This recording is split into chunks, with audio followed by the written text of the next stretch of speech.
नमस्कार दोस्तों।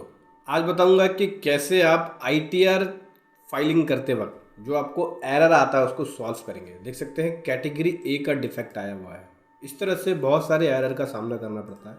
मैं कुछ एरर को मैंने पॉइंट आउट किया है, देख सकते हैं इसी स्क्रीनशॉट में देखने को मिलेगा आपको। और इस एरर की वजह से डिमांड भी आ रही है। अगर आप सही से आप फाइलिंग नहीं करते हैं तो ये डिमांड भी आई हुई है, लगभग 15,000 का डिमांड है, जबकि इसका कुछ भी नहीं, फालतू का डिमांड है ये। बताऊंगा कि कैसे सॉल्व करेंगे। अगर आप आईटीआर फाइल कर रहे हैं तो उसमें जो भी आपको एरर आ रहा है कैसे सॉल्व करना होगा, चलिए डिटेल में बताएंगे। लेकिन उससे पहले बताना चाहूँगा, जो भी भाई बंधु मेरे चैनल पे पहली बार है, इस वीडियो को पहली बार देख रहे हैं, जिन्होंने अभी तक सब्सक्राइब नहीं किया सब्सक्राइब कर लीजिए, साथ साथ बेल आइकन पे भी क्लिक कर लीजिए ताकि इस तरह का कंटेंट आपको मिलता रहे। सबसे पहले हम समझेंगे दोस्तों, आईटीआर फाइलिंग करते वक्त जो हमें एरर का सामना करना पड़ता है, किन कारणों की वजह से करना पड़ता है, वो एरर ना आए तो हमें कौन से स्टेप्स को फॉलो करना पड़ेगा। सबसे पहले है वैलिडेशन एरर। जब भी आप आईटीआर सबमिट करते हैं तो वैलिडेशन एरर की वजह से आपको एरर का सामना करना पड़ता है। आपको क्या करना है, जो मैंडेटरी फील्ड्स है आईटीआर के अंदर वो खाली नहीं होनी चाहिए। मैंडेटरी फील्ड आपको ज़रूर भरना है। अगर आपका इनकरेक्ट पैन नंबर है, आधार नंबर है या बैंक अकाउंट डिटेल है, उसकी वजह से भी एरर आता है, या इनकम की कैलकुलेशन में मिसमैच है तो भी आता है एरर। आपको क्या कर लेना होगा, उसको सॉल्व कर लेना होगा। किसको? मिसमैच को। मैंडेटरी फील्ड को भर लेना होगा, वेरीफाई कर लेना होगा आपकी बैंक अकाउंट की इंफॉर्मेशंस को, आधार नंबर को, और रीकैलकुलेट करना होगा रिटर्न्स के अंदर जो आपने इनकम दिखाई है उसको। सेकेंड टाइप का जो एरर आता है वो एआईएस का और टीआईएस के मिसमैच का एरर आता है। कई बार आप आईटीआर फाइल कर देते हैं लेकिन एआईएस के अंदर वैल्यूज़ कुछ और होती है और टीआईएस में कुछ और होती है। मतलब टीआईएस में आपकी डिविडेंड इनकम कुछ और आ रही है, आपने आईटीआर के अंदर कुछ और दिखा रखा है। तो आपको एआईएस चेक कर लेना है, टीआईएस चेक कर लेना है, उसमें कोई एरर तो नहीं है। मतलब इनकम उसमें ज़्यादा है या कम तो नहीं है, आपने रिपोर्ट कम कर दिया वहाँ ज़्यादा है, या कुछ ऐसी इनकम है जो आईएएस टीएस में आ रही है आपने रिपोर्ट नहीं किया। तो उसको चेक कर लेना है, एक्यूरेट तरीके से इन्फॉर्मेशन भरनी है आपको। अपनी इंटरेस्ट इनकम की सही से रिपोर्ट करनी है, डिविडेंड इनकम की, कैपिटल गेन इनकम की, सैलरी की रिपोर्टिंग सही से करनी है। अगर आप 2 या 3 जगह से सैलरी ले रहे हो तो आपको एआईएस या टीआईएस में दिख जाएगा। ठीक है, सॉल्यूशन यही है, आपको डाउनलोड कर लेना है एआईएस और टीआईएस और 26AS, और तीनों को रिकनसाइल करके उसके बाद आईटीआर फाइल करनी है। कई बार 26AS का भी मिसमैच आ जाता है। आईटीआर में जो टीडीएस क्लेम किया है वो कम है, 26AS में ज़्यादा है, उसकी वजह से आ जाता है। या फिर आईटीआर में ज़्यादा क्लेम कर लिया, 26AS में कम कर लिया, उस वजह से भी एरर आता है। बैंक अकाउंट का वैलिडेशन फेल हो जाए या बैंक अकाउंट के अंदर कुछ प्रॉब्लम हो उसके अकाउंट नंबर या उसकी इन्फॉर्मेशन में, उसकी वजह से भी एरर आता है। तो आपको चेक कर लेना है उसका आईएफएससी कोड, बैंक का नेम, पैन कार्ड बैंक से लिंक है या नहीं है। टैक्स की कैलकुलेशन की वजह से भी एरर आता है। अगर आपने गलत कैलकुलेशन कर रखी है तो एरर शो करेगा। तो ऐसे केस में आपको रीकैलकुलेट कर लेना है अपनी टैक्स की, डिडक्शंस की, जो आपने सेस वगैरह दिखा रखा है वो। आईटीआर के एजुएशन में एरर आ रहा है जनरली, कई बार एरर इसलिए आता है क्योंकि आप जो यूटिलिटी यूज़ कर रहे हो वो ओल्ड फॉर्मेट पे होती है।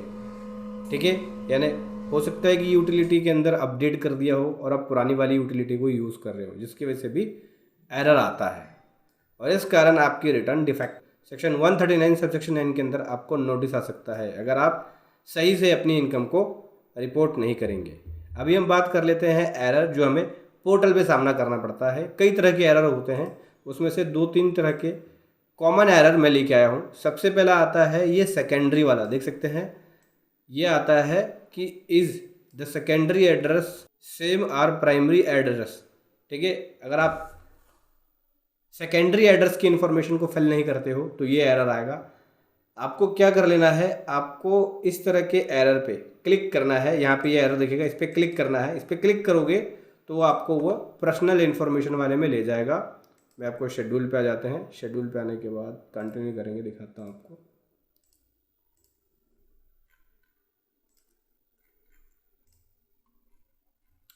यहाँ पे जनरल इन्फॉर्मेशन में जाना है, उसके बाद आपको जाना होगा कॉन्टैक्ट डिटेल्स में।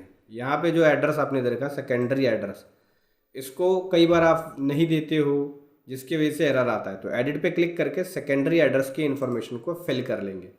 जैसे ही आप ये फिल कर लोगे आपका एरर गायब हो जाएगा। जो दूसरे टाइप का एरर था, मैंने आपको बताया था कि दूसरे टाइप का जो एरर आता है, पहले टाइप का तो समझ गए सेकेंडरी एड्रेस का। दूसरे टाइप में ये क्वेश्चन पूछ रहे हैं कि क्या आपकी बिजनेस एंड प्रोफेशन से इनकम है करंट ईयर में।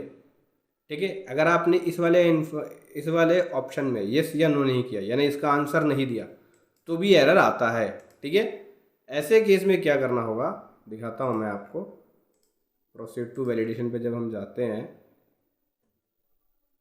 तो देखिए यहाँ भी कुछ नहीं करना है, इस एरर पे क्लिक करना है आपको, सेम वहीं लेके चला जाएगा जहाँ पे ये इन्फॉर्मेशन मांगी है। यानी फाइलिंग इन्फॉर्मेशन में जाके यहाँ पे ये ऑप्शन है, do you have income from business and profession for current assessment year, yes है। उसके बाद यहाँ से कंफर्म करेंगे। कंफर्म करने के बाद ये बोलता है अगर आपका आंसर यस है तब आप ITR 3 या 4 फाइल कर रहे हो, तो क्या आपने फॉर्म 10I फाइल किया है ऑल टैक्स रिज्यूम में जाने के लिए? नो, क्योंकि मैं न्यू टैक्स रिज्यूम में ITR कर रहा हूँ। बोल रहा है करंट पीछे के ईयर के अंदर, पीछे की ईयर के अंदर बोल रहा है कि पिछले साल में आपने फॉर्म 10I फाइल किया है ओल्ड में जाने के लिए? नहीं, नो। करंट ईयर में क्या आप 10I फाइल कर रहे हो ओल्ड में जाने के लिए? नो। करंट ईयर में भी नहीं जा रहा और पीछे भी नहीं गया मैं ओल्ड के अंदर, न्यू रिज्यूम में ही ITR कर रहा हूँ मैं। तो इसको जैसे ही से कंफर्म कर देंगे, वैलिडेशन पे जाएंगे,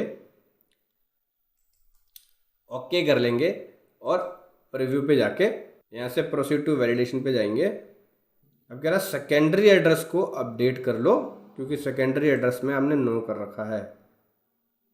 ठीक है, या तो यहाँ पे क्लिक करो या फिर सीधा हम यहाँ से चलेंगे रिटर्न समरी पे, पर्सनल इन्फॉर्मेशन में कॉन्टैक्ट डिटेल्स में जाके सेकेंडरी एड्रेस को यस कर रहा हूँ मैं, सारी इन्फॉर्मेशन सेम हो गई, सेव कर दिया, कंफर्म कर दिया। यहाँ से दोबारा टू प्रोसीड टू वैलिडेशंस, देख सकते हैं वैलिडेशन सक्सेसफुली हो गया है। ठीक है, तो बेसिकली इस तरह से एरर को सॉल्व करेंगे। जब भी आपके पास एरर है उस पॉपअप पे क्लिक करेंगे या उस शेड्यूल को समझेंगे कि कौन से शेड्यूल में इस लिंक कर रहा है, ये जिस शेड्यूल के अंदर वो लिंक कर रहा है उस शेड्यूल में जाएंगे और वहाँ पे उसको सॉल्व करेंगे। ठीक है, एक खास ध्यान आपको ये रखना है कि इस बार से 10IE फिल करना मैंडेटरी है अगर आप न्यू टैक्स रेजिडेंम से ओल्ड में जा रहे हो करंट ईयर के अंदर। पहले अगर आपने फाइल किया है तो उसकी इन्फॉर्मेशन भी देंगे, और करंट ईयर में अगर आप जा रहे हो तो उसकी इन्फॉर्मेशन भी देंगे। जो पहले भी न्यू रिज्यूम में थे अभी भी न्यू रिज्यूम में हैं उनको कुछ भी देने की ज़रूरत नहीं है। ITR ध्यान फाइल करते वक्त बड़े ध्यान से आपको देखना है, जो भी मैंडेटरी फील्ड्स है ITR की, जो भी मैंडेटरी शेड्यूल्स है, यहाँ पे मैंडेटरी लिखा होगा, ये देखिए मैंडेटरी लिखा हुआ है ना, ऐसे ही जहाँ जहाँ मैंडेटरी शेड्यूल्स है उसको आप ज़रूर भरें, और मैंडेटरी शेड्यूल्स की मैंडेटरी कॉलम्स को भी ज़रूर भरें, जहाँ पे मैंडेटरी फील्ड्स है उसको ज़रूर भरें, नहीं तो आपको एरर का सामना करना पड़ेगा। तो समझ गए दोस्तों, ऐसे आपको एरर को सॉल्व करना है ITR फाइल करते वक्त। वीडियो कैसी लगी ज़रूर बताएं। Thank you so much. जय हिंद, वंदे मातरम।